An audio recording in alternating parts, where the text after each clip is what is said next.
Voilà les coupables. Un nid qui, comme vous le voyez, est assez gros.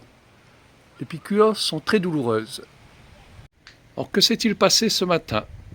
En taillant un poivrier sauvage, baie rose, j'ai eu la mauvaise surprise de tomber sur le nid de guêpe que vous avez vu précédemment. Bien entendu, je me suis fait piquer.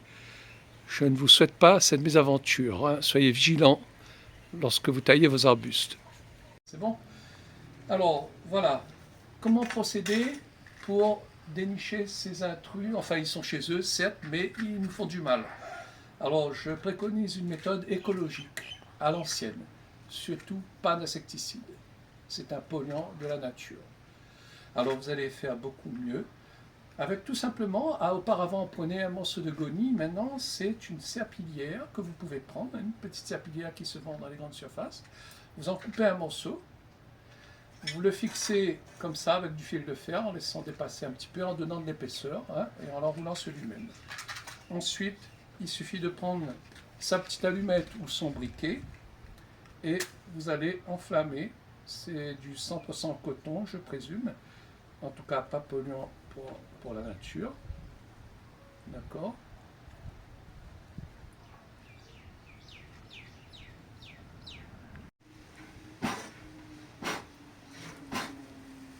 Voilà.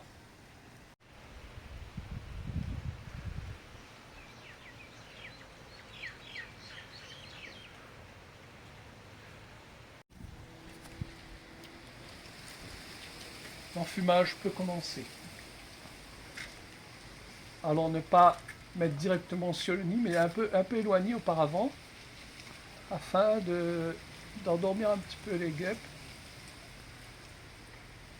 Vous voyez, la fumée, elle va passer à travers les branchages sans aucun problème. Et alors, il ne faut surtout pas de secousses, que ce sont les secousses qui vont réveiller les guêpes, hein, et leur agressivité. Tandis que là, au contraire, on a un effet d'endormissement. Attention, attention à ne pas faire les choses brusquement, évidemment.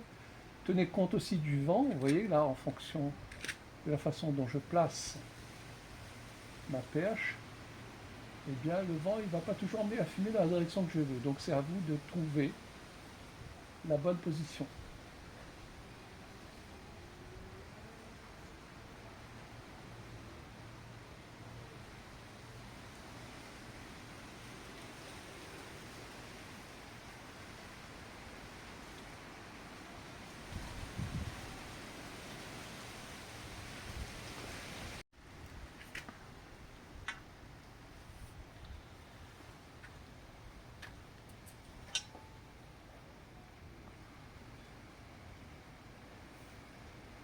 Je peux te rapprocher, oui, je pense que tu es bien placé.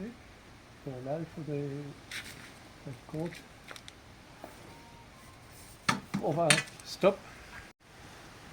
Alors, comme vous le voyez, elles ont déserté le nid. Et elles se sont un petit peu sauvées, on va dire. Donc on va pouvoir passer à l'étape suivante, qui est le décrochage du nid. Opération bien entendu risquée, mais on va dire que les risques sont limités car on a quand même plus ou moins endormi les guêpes. Voilà, le grand moment est venu. Vous voyez que je me suis muni d'une perche avec une serpette. Alors vous pouvez prendre aussi un simple crochet.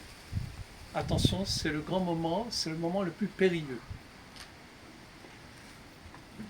Et ayez quand même le réflexe de vous enfuir si vous voyez que les guêpes cherchent à vous attaquer, hein. C'est inutile d'être un bouc émissaire.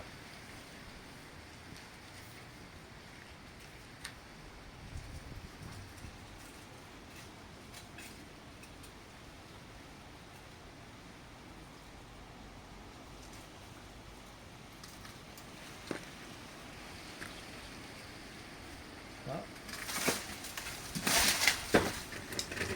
Opération réussie. Vous voyez, le nid, il est là. Mais attention, vous voyez bien, là, nous avons un peu de fumée qui nous protège quelque peu. Mais je peux vous assurer que si vous le faites sans cette précaution, les piqûres peuvent être conséquentes. Et attention aux allergies. Voilà. Alors, comme vous pouvez le constater, les guêpes étaient essentiellement adultes. C'est le début de l'hiver et le nid, hein, il y a beaucoup d'alvéoles qui sont vides. Mais bien entendu, si on veut avoir une bonne récolte, c'est en été. Et les petites larves peuvent se cuisiner en friture. C'est très apprécié des créoles. Alors là, il y en a beaucoup qui ont pris leur envol. Mais le risque, en revanche, était bien réel, car on avait beaucoup de guêpes adultes tout autour, avec des piqûres très douloureuses. J'en ai fait les frais. Merci et à bientôt.